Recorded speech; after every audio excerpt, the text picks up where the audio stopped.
Khanda Sutta, translated by Bhikkhu Bodhi. Bhikkhus, there are these 4 noble truths.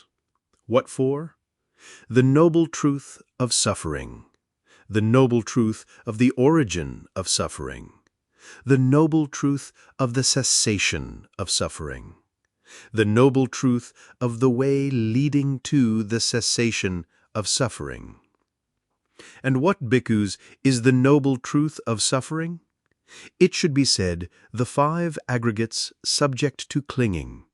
That is, the form aggregate subject to clinging, the feeling aggregate subject to clinging, the perception aggregate subject to clinging, the volitional formations aggregate subject to clinging, the consciousness aggregate subject to clinging.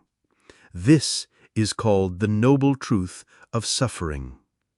And what, bhikkhus, is the noble truth of the origin of suffering? It is this craving which leads to renewed existence, accompanied by delight and lust, seeking delight here and there. That is, craving for sensual pleasures, craving for existence, craving for extermination. This is called the noble truth of the origin of suffering. And what, bhikkhus, is the noble truth of the cessation of suffering?